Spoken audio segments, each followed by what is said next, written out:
Hello dear students, myself Shaili Gurwani. Welcome to our YouTube channel Career Planet. So students, हम पढ़ रहे हैं chapter solid state ठोस अवस्था हिंदी मीडियम के बच्चों के लिए। तो बच्चों, इस सेशन में, इस टॉपिक में आज की हम क्लास में डिस्कस करेंगे एकक कोष्ठिका या मात्रक कोष्ठिका का घनत्व ज्ञात करना। हम पढ़ रहे थे क्रिस्टल जालक की छोटी से छोटी इकाई जिसे त्रिविम में बार बार दोहराने पे संपूर्ण जालक प्राप्त हो जाता है, उसे कहते हैं मात्रक कोष्ठिका, एकक कोष्ठिका। आज आपको क्या करना है, यूनिट सेल, मात्रक कोष्ठिका, एकक कोष्ठिका का घनत्व ज्ञात करना। तो बच्चों, यूनिट सेल एक क्यूब होती है, घन होती है। तो माना कोष्ठिका के किनारे की लंबाई, कोष्ठिका के किनारे की लंबाई वो हम ले लेते हैं ए।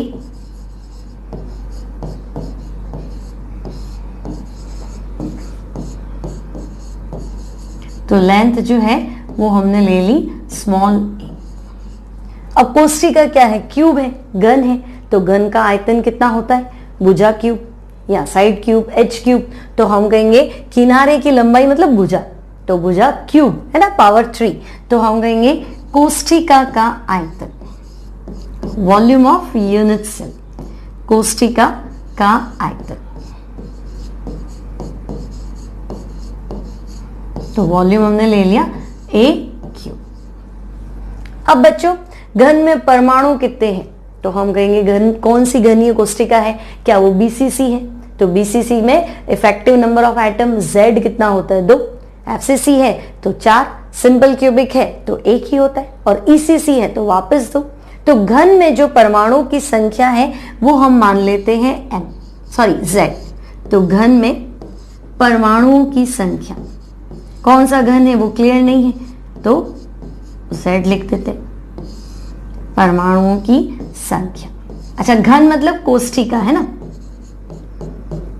तो घन में परमाणुओं की संख्या या घन की जगह क्या लिखा जाए, कोष्ठिका, मात्रक कोष्ठिका या एकक कोष्ठिका में परमाणुओं की संख्या। तो वो संख्या हम मान लेंगे कितनी, Z।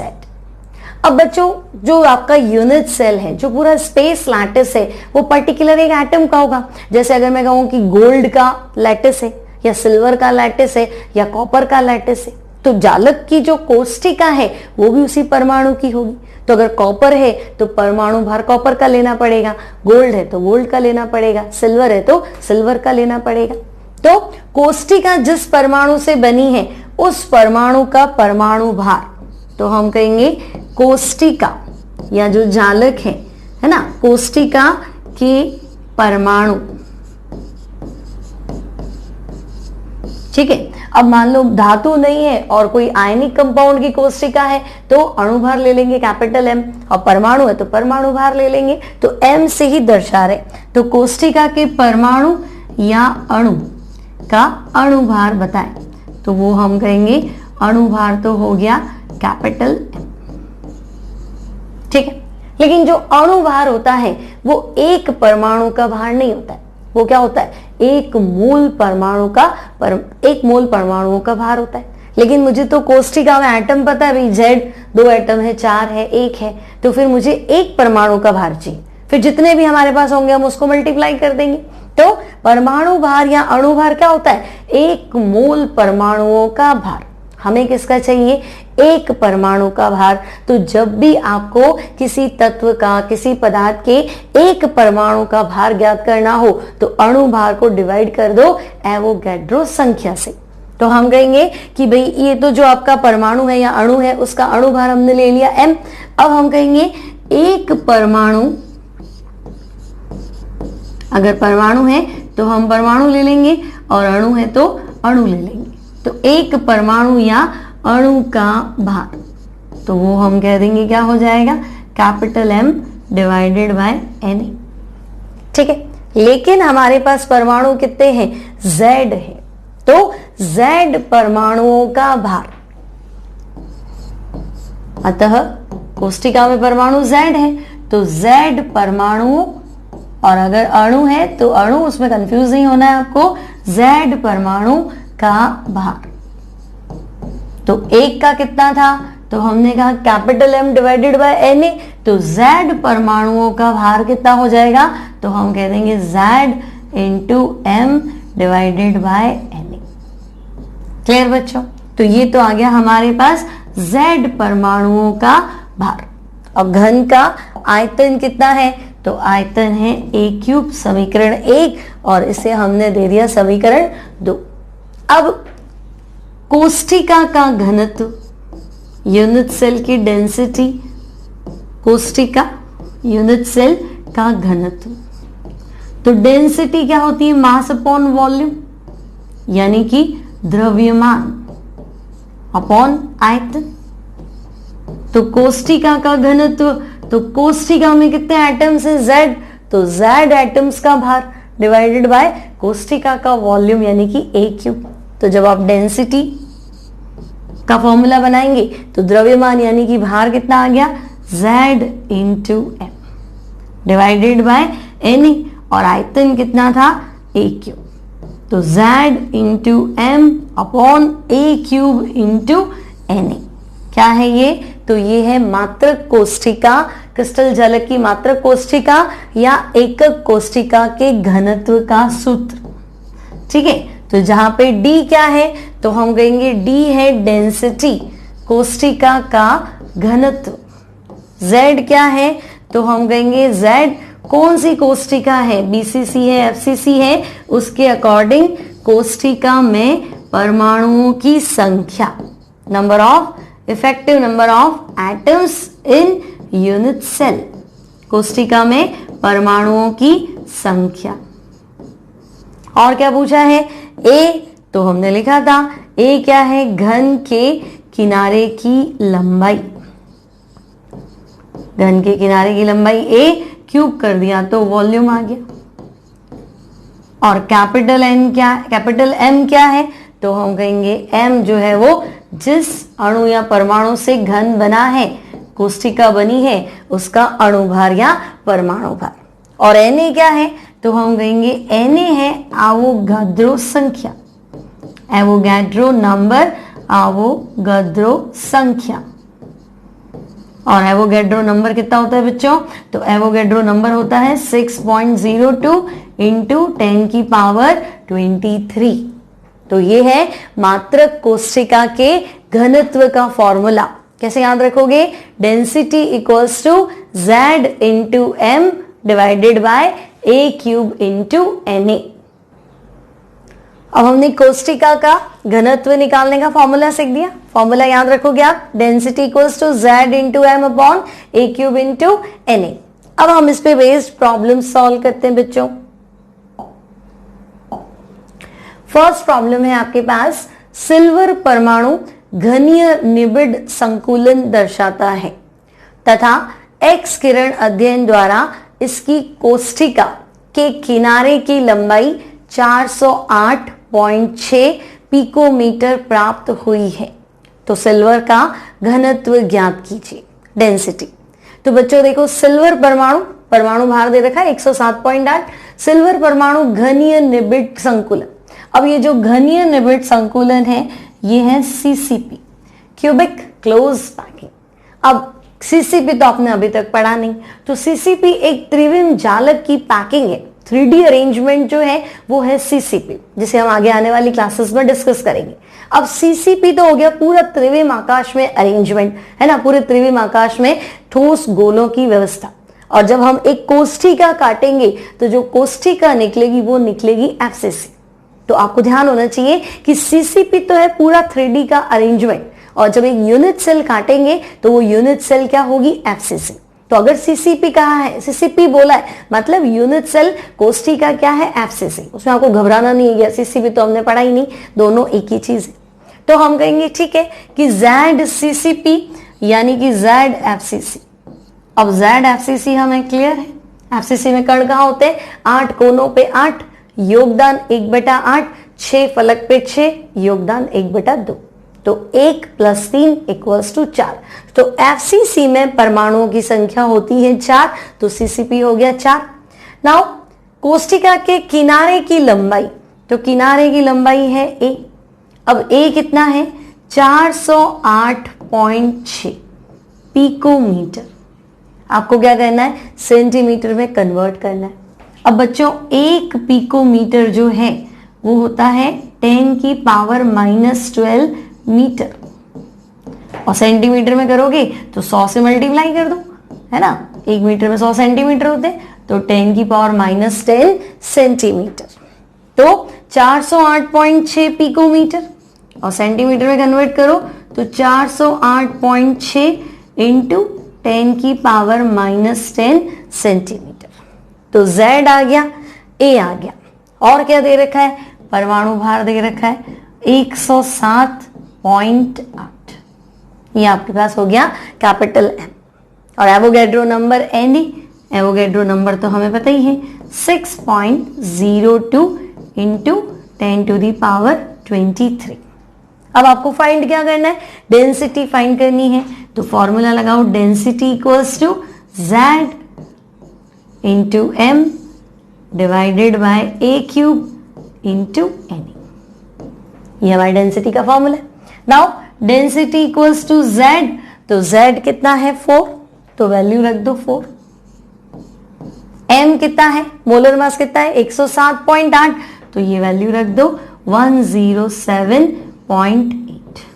नाउ A क्यूब, तो A कितना है 408.6, तो देखो 408.6 इसका क्यूब कर देते, और 10 की पावर -10 का क्यूब करोगे तो 10 की पावर -30।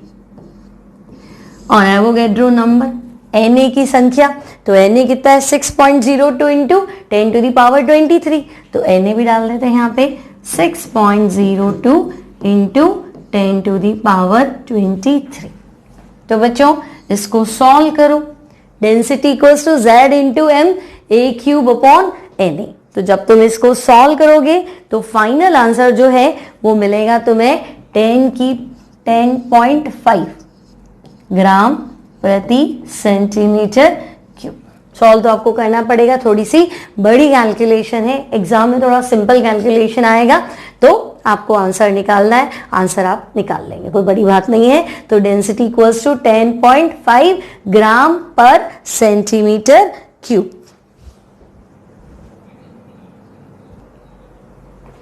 सो नेक्स्ट प्रॉब्लम की ओर चले। नाउ नेक्स्ट क्वेश्चन है, एक तत्व जिसका मोलर द्रव्यमान 2.7 into 10 to the power -2 kilogram प्रति मोल है, जो घनीय इकाई कोष्ठिका बनाता है, किनारे की लंबाई 405 पिकोमीटर है तथा घनत्व 2.7 into 10 to the power 3 kilogram per metre cube है, तो बताइए कि घनीय कोष्ठिका का प्रकार क्या होगा। तो बच्चों कौन सी टाइप की यूनिट सेल है, मतलब बीसीसी है, एफसीसी है, या फिर सिंपल क्यूबिक है, या ईसीसी है। तो हम कहेंगे कौन सी कोष्ठिका है, यानी Z जो है वो हमसे पूछा है। अब आपको क्या कहा है, मोलर द्रव्यमान यानी कैपिटल M। कैपिटल M कितना है 2.7 into 10 to the power -2 kilogram per mole, ठीक है, किलोग्राम पर मोल। फिर घनीय इकाई कोष्ठिका बनाता है, मतलब क्यूबिक है ना, कौन सा क्यूबिक है ये नहीं पता। किनारे की लंबाई 405 पिकोमीटर है, यानी edge length A equals to 405। अब देखो यहाँ किलोग्राम है, डेंसिटी मीटर क्यूब में चल रही है, किलोग्राम पर मीटर क्यूब, तो मैं इसको मीटर में ही ले लेती हूँ, 10 to the power -12 metre. Picometre है ना, तो 10 टू दी पावर -12 मीटर।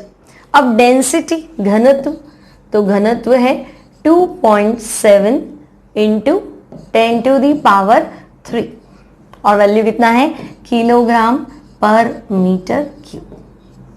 अब बच्चों फॉर्मूला क्या है, तो फॉर्मूला है density equals to Z into M divided by A cube into Na। Na है एवोगैड्रो संख्या Na की वैल्यू भी हमें पता है, एवोगैड्रो संख्या क्या है 6.02 इंटू 10 टू दी पावर 23। ये है एवोगैड्रो संख्या। अब Z फाइंड करना है, डेंसिटी की जगह हम रख लेते हैं 2.7 into 10 to the power 3 equals to z हमें फाइंड करना है, m अणुभार कितना है 2.7 into 10 to the power minus 2, तो 2.7 into 10 to the power minus 2, तो ये माइनस का 2। नाउ a क्यूब, तो a कितना है 405, तो आपको 405 का क्यूब करना है, ठीक है। और 10 टू दी पावर माइनस 12 का क्यूब कर दो, तो 12 3 जा 36 है ना, माइनस का है तो 10 टू दी पावर माइनस 36। और एवोगैड्रो संख्या क्या है 6.02 इंटू 10 टू दी पावर 23। ये आपको सॉल्व करना है। अब देखो 2.7 तो कैंसिल हो जाएगा। अब z फाइंड करने के लिए क्या करेंगे 405 का क्यूब करना है, 10 टू दी पावर 23 और 36 भी कैंसिल हो जाएगा। कितने का डिफरेंस है देखो 23 और 36 में कितने का डिफरेंस है 10 की पावर माइनस 13 का डिफरेंस है, 10 की पावर माइनस 13 बचेगा, ठीक है ना बच्चों। 10 की पावर 23 और 13 कितना हो गया 26 और 36, तो 10 टू दी पावर माइनस 13 बचेगा, ठीक है। अब आपको क्या करना है 405 का क्यूब करना है और 6.02 से मल्टीप्लाई करना है और बाकी ये कैलकुलेशन है, तो ये भी कैंसिल कर देती हूँ 10 to the power minus 2, 10 to the power minus 13। अब आपके पास बचा 10 टू दी पावर माइनस 11। तो अब इसको सॉल्व करने के बाद जो आपके पास z आएगा वो आएगा z इक्वल्स टू 4। तो Z4 मतलब कोष्ठिका कौन सी है, तो हम कहेंगे Z4 यानी कोष्ठिका जो है वो है FCC। किस प्रकार की कोष्ठिका है, तो हम कहेंगे कोष्ठिका तो FCC। और अगर ऑप्शन में आपको कोष्ठिका ही नहीं मिली है ना, यहाँ पे तो आपसे पूछा है किस प्रकार की कोष्ठिका है, तो FCC। और अगर FCC आंसर नहीं है तो हम कहेंगे FCC मतलब जालक कौन सा है CCP। तो CCP लैटिस या FCC यूनिट सेल, क्योंकि Z की वैल्यू हमारे पास कितनी है 4 है। So moving to next problem. Next problem में बच्चों कॉपर फलक केंद्रित घन संकुलन में क्रिस्टलीकृत होता है जिसके किनारे की लंबाई 3.61 into 10 to the power minus 8 centimetre है। बताइए कि गणना से प्राप्त घनत्व मापन किए गए घनत्व 8.29 ग्राम प्रति सेंटीमीटर क्यूब से मेल खाता है। तो बच्चों देखो कॉपर जो है फलक केंद्रित घन संकुलन यानी कि FCC, यानी कॉपर का जो कोष्ठिका है वो है FCC और ZFCC हमें पता है फलक केंद्रित कोष्ठिका में इफेक्टिव नंबर ऑफ एटम परमाणुओं की संख्या होती है 4। नाउ किनारे की लंबाई यानी कि A, किनारे की लंबाई है 3.61 into 10 to the power minus 8 centimetre. अब बताइए कि गणना से प्राप्त घनत्व मापन किए गए घनत्व से मेल खाता है। तो देखो Z आ गया, A आ गया। अब कॉपर का परमाणु भार क्वेश्चन में गिवन होगा बच्चों आपको, परमाणु भार है 63.5 ग्राम पर मोल। तो ये आपके पास हो गया परमाणु भार। अब आपको क्या करना है डेंसिटी फाइंड करनी है। Density equals to Z into M upon A cube into Na, ठीक है। अब ये जो डेंसिटी है इसकी वैल्यू और जो इन्होंने मापा है उससे डेंसिटी की वैल्यू घनत्व की वैल्यू लगभग क्या आनी चाहिए, बराबर आनी चाहिए। ये आपको प्रूफ करना है कि बताइए कि गणना से प्राप्त घनत्व मापन किए गए घनत्व से मेल खाता है, मतलब मैच होता है या नहीं होता है। तो Z की वैल्यू रख दी 4। कॉपर का परमाणु भार होता है 63.5।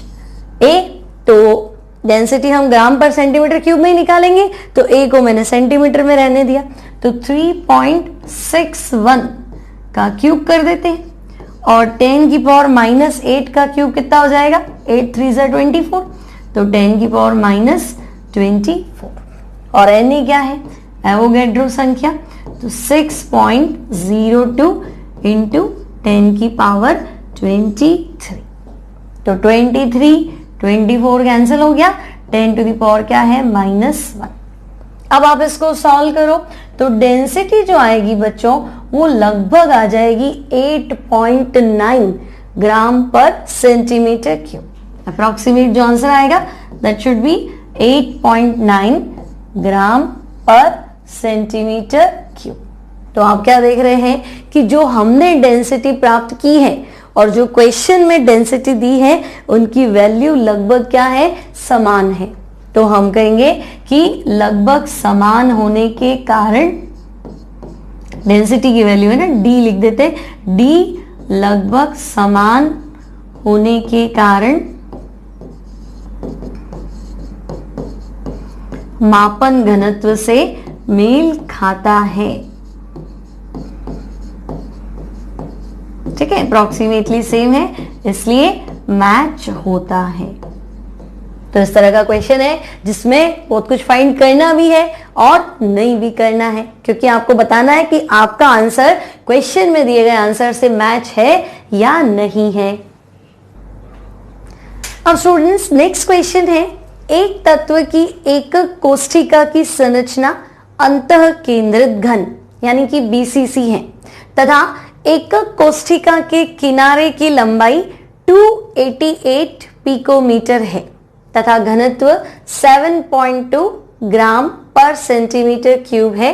तो ज्ञात कीजिए कि 208 ग्राम तत्व में कितने परमाणु होंगे।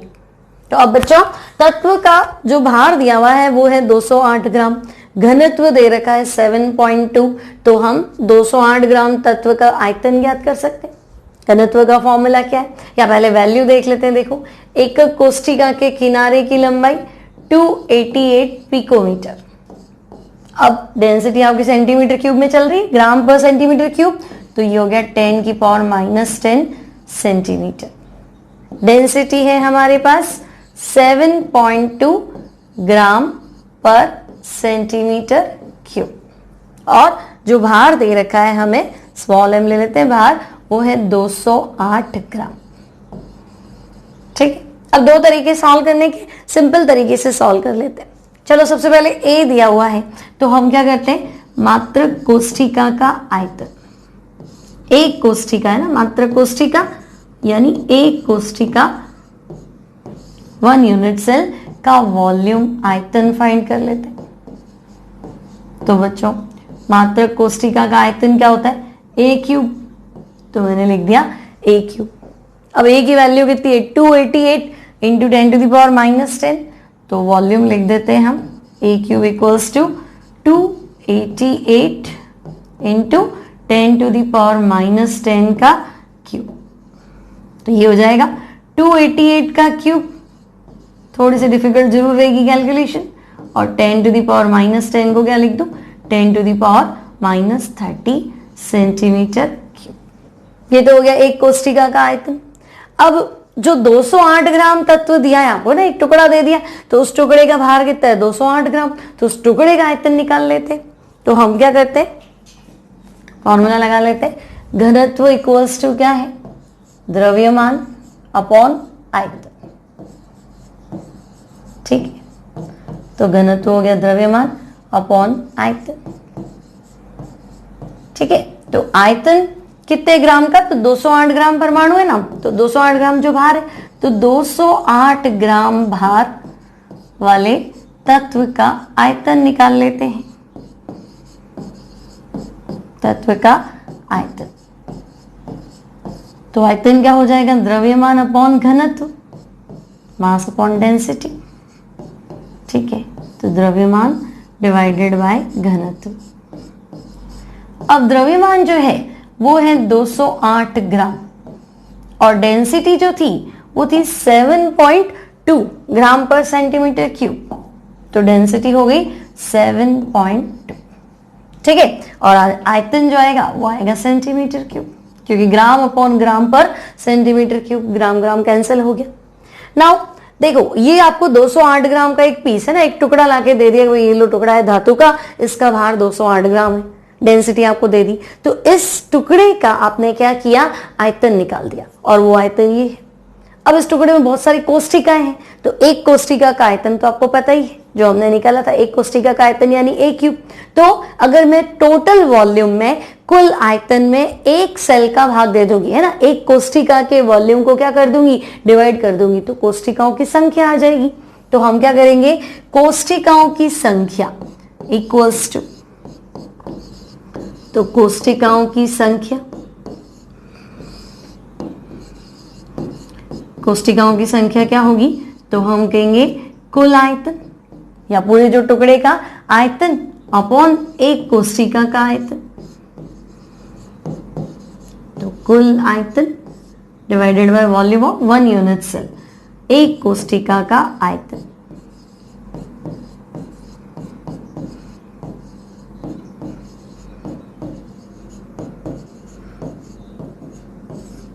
अब बच्चों कुल आयतन कितना है, तो वो है आपके पास 208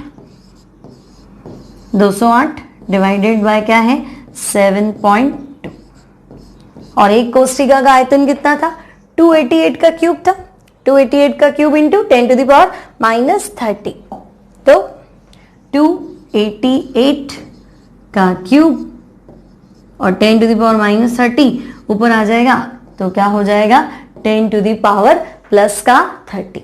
अब आप इसको सॉल्व करो तो इससे आपको मिलेगा क्या, total number of unit cell, कुल कोष्ठिकाओं की संख्या।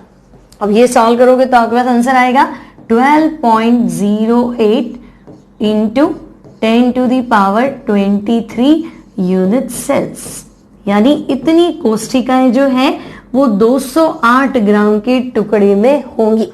कितना है 12.08 into 10 to the power 23 unit cells. Next question है, एल्यूमिनियम परमाणु, परमाणु भार है 27, घनीय कोष्ठिका में क्रिस्टलीकृत होता है जिसके किनारे की लंबाई 100 पिकोमीटर है तथा घनत्व 180 ग्राम प्रति सेंटीमीटर क्यूब है, तो कोष्ठिका किस प्रकार की होगी। तो बच्चों ऑब्जेक्टिव क्वेश्चन है, आपको Z निकालना है और कोष्ठिका बतानी है कौन सी है। तो सॉल्व कर लेते हैं हम। देखो परमाणु भार यानी m दे रखा है, कितना है m 27, घनीय कोष्ठिका के किनारे की लंबाई यानी a 100 पिकोमीटर। अब बच्चों 100 पिकोमीटर तो डेंसिटी किसमें, सेंटीमीटर क्यूब में है ना, तो 100 इंटू 10 टू द पावर -10 ले लेते सेंटीमीटर।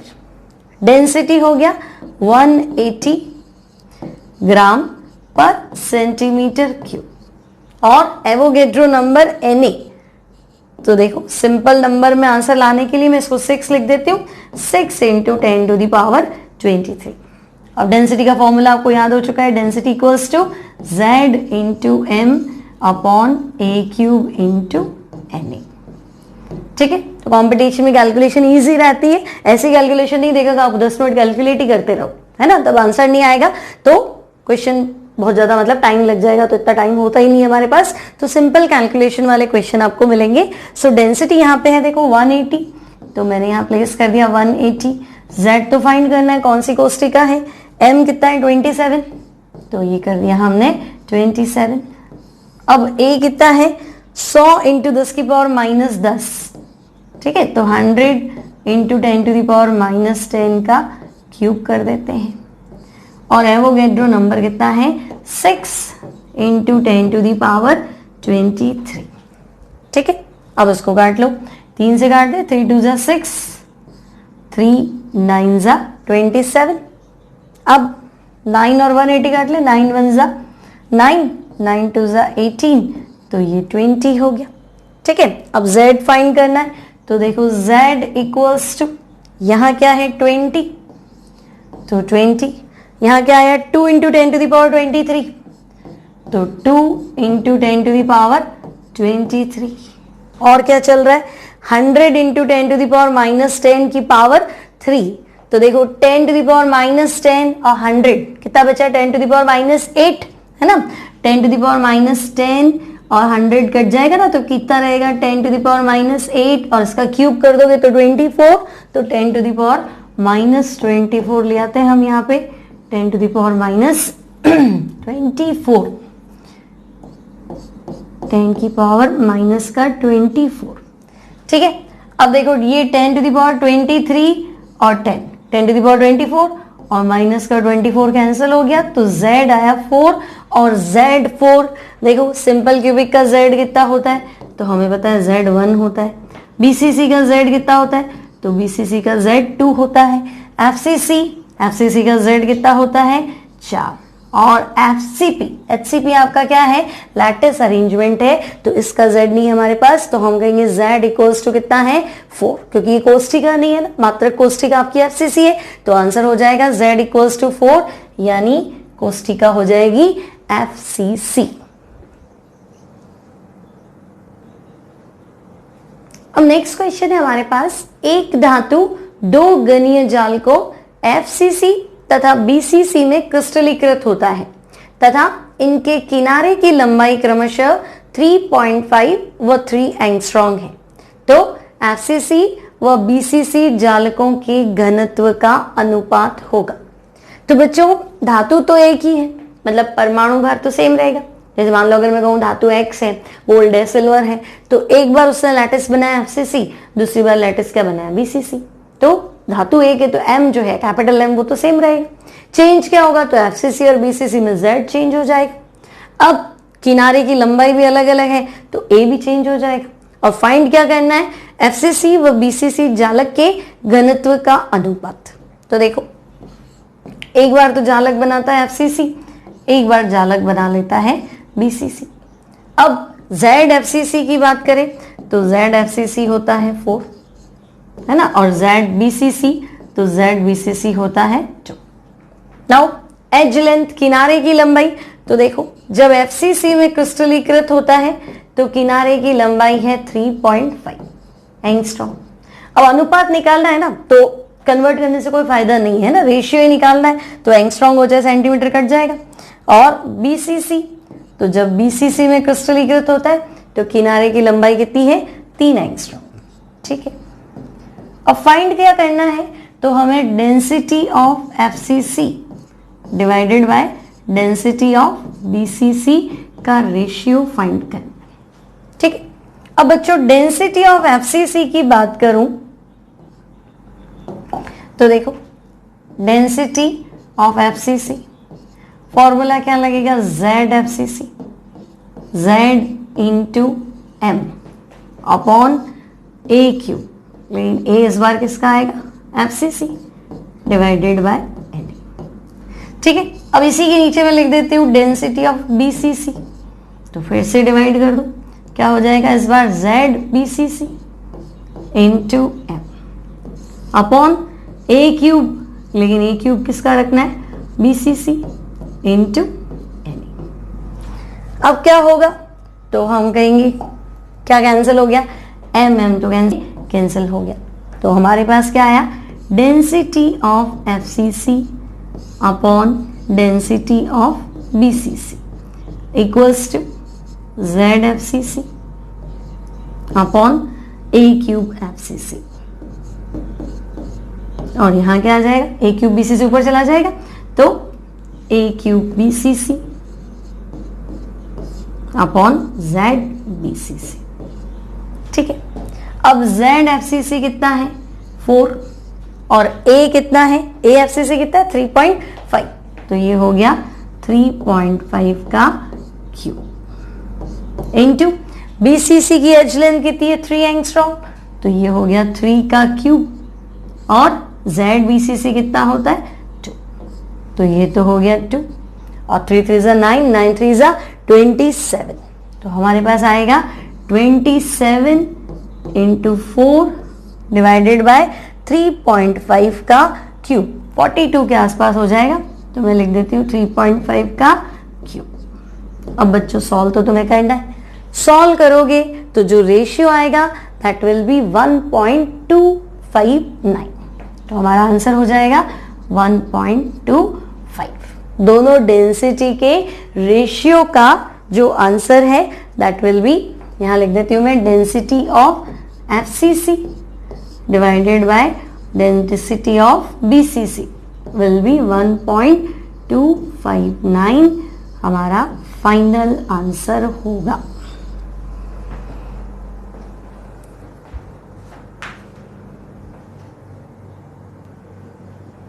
अब स्टूडेंट्स हम आज के लास्ट क्वेश्चन की तरफ चलते। क्वेश्चन है, एक तत्व बीसीसी कोष्ठिका में क्रिस्टलीकृत होता है जिसके किनारे की लंबाई 10 एंगस्ट्रॉम है तथा घनत्व 0.2 ग्राम प्रति सेंटीमीटर क्यूब है, तो तत्व का परमाणु भार होगा। ऑप्शन है 30, 60, 90 और 120। ठीक है, तो होल नंबर में आंसर आना चाहिए। अब देखो बीसीसी कोष्ठिका, तो डेंसिटी वीवी है, कोष्ठिका का टाइप दिया हुआ है बीसीसी यानी ZBCC2 और किनारे की लंबाई A 10 एंगस्ट्रॉम। अब बच्चों 1 एंगस्ट्रॉम जो है वो होता है 10 की पावर -10 मीटर और सेंटीमीटर में कन्वर्ट करना है तो 100 से मल्टीप्लाई कर दूं तो 10 की पावर -8 सेंटीमीटर। तो 1 एंगस्ट्रॉम हमें पता होना चाहिए, सेंटीमीटर में हो गया 10 की पावर -8 सेंटीमीटर। ठीक है, तो 10 एंगस्ट्रॉम तो मैं लिख दूं 10 × 10 टू द पावर -8 सेंटीमीटर। तो Z हो गया, A हो गया और डेंसिटी घनत्व भी दिया हुआ है, कितना है 0.2 ग्राम पर सेंटीमीटर क्यूब। अब देखो आंसर होल नंबर में है तो एवोगैड्रो संख्या को हम ले लेते हैं 6 × 10 टू द पावर 23। ठीक है, अब फाइंड क्या करना है, तो हमें परमाणु भार यानी कि M फाइंड करना है। फॉर्मूला क्या है, तो फॉर्मूला है density equals to Z × M upon A³ × Na। ठीक है, अब डेंसिटी की जगह कितना रख दिया 0.2, तो मैंने रख दिया 0.2 इक्वल्स टू Z कितना है, तो बीसीसी के लिए Z2 है, M आपको फाइंड करना है, A कितना है, तो A देखो 10 × 10 की पावर -8 यानी कि इसको 10 की पावर -7 लिख दूं, है ना। 10 × 10 टू द पावर -8 कितना हो गया 10 टू द पावर -7, क्यूब करना है तो 10 टू द पावर -7 का क्यूब। और एवोगैड्रो संख्या कितनी है, तो 6 × 10 टू द पावर 23। अब सॉल्व कर लो, पॉइंट उड़ा दो, 10 हो गया तो ये 2 और 2 तो कैंसिल हो गया। अब 10 टू द पावर -7 की पावर 3 यानी कि 7 या 21 है ना, 7 2 = 14 और 7 3 = 21, तो 10 टू द पावर -21। तो देखो m कितना है, तो m तो है 10 टू द पावर -21 में यहाँ ले जा रही हूँ ऊपर क्रॉस मल्टीप्लाई करके, इनटू क्या कर दूँ 6, इनटू क्या कर दूँ 10 टू द पावर 23 और डिवाइडेड क्या कर देती हूँ 10। ठीक है, तो क्रॉस मल्टीप्लाई हो गया, नीचे ही रहेगा 10, तो ये 10। अब 10 टू द पावर -21 और 23 कैंसिल हो गया, तो ऊपर कितना बचा 100, तो m हो गया 6 × 100 डिवाइडेड बाय 10, तो 600 डिवाइडेड बाय 10 कितना हो गया 60। तो जो अणु भार है या परमाणु भार है दैट शुड बी 60 ग्राम पर मोल, मींस करेक्ट ऑप्शन जो है दैट इज 60 यानी कि ऑप्शन 2। तो बच्चों ये आज के हमारे क्वेश्चन थे डेंसिटी पे बेस्ड। सबसे पहले हमने क्या सीखा, सबसे स्टार्ट हमने किया density, determination of density of unit cell, एक कोष्ठिका का घनत्व ज्ञात करना। और कोष्ठिका का जो घनत्व था उसका फॉर्मूला हमने फाइंड कर लिया, density equals to Z × M upon A³ × Na। तो आज की जो हमारी सारी प्रॉब्लम्स थी वो सिर्फ इस फॉर्मूले पे बेस्ड थी, density equals to Z × M upon A³ × Na। याद कैसे करेंगे, जमाना, जमाना मतलब Z ज मा M ट्रिपल A, तो ज मा ना मतलब Na एवोगैड्रो नंबर। तो कभी नहीं भूलोगे, डेंसिटी इक्वल्स टू जमाना यानी कि Z × M upon A³ × Na। तो सारी प्रॉब्लम्स जो है वो इस पे बेस्ड है। कल हम मिलेंगे नेक्स्ट लेक्चर में नेक्स्ट नए टॉपिक के साथ। तब तक आप क्या करेंगे, इसको बार बार देखेंगे, लर्न करेंगे, फॉर्मूले लर्न करेंगे, न्यूमेरिकल प्रैक्टिस करेंगे, कैलकुलेशन अपने हाथ से करेंगे, है ना। क्योंकि बोर्ड में जो क्वेश्चन आएगा उसमें मे भी थोड़ा कैलकुलेशन लेंदी होगा, लेकिन कॉम्पिटिटिव एग्जाम में जो कैलकुलेशन होगा वो बिल्कुल सिंपल होगा, जैसे कि हमने अभी फाइंड किया था। जो सिंपल कैलकुलेशन थी लास्ट वाले पेपर में, लास्ट वाले क्वेश्चंस में, ये इस तरह की, है ना। तो ये कैलकुलेशंस जो है ये काफी सिंपल है, इसमें आपको इतना प्रॉब्लम नहीं आएगा ये कैलकुलेशन, ठीक है। तो आप क्या करेंगे, टिल देन आराम से लेक्चर देखेंगे, लर्न करेंगे। हम मिलेंगे नेक्स्ट लेक्चर में नए टॉपिक के साथ। तब तक गुड बाय। अगर वीडियो अच्छा लगे तो लाइक कीजिए, अपने फ्रेंड्स के साथ शेयर कीजिए और हमारे चैनल करियर प्लैनेट को सब्सक्राइब कीजिए।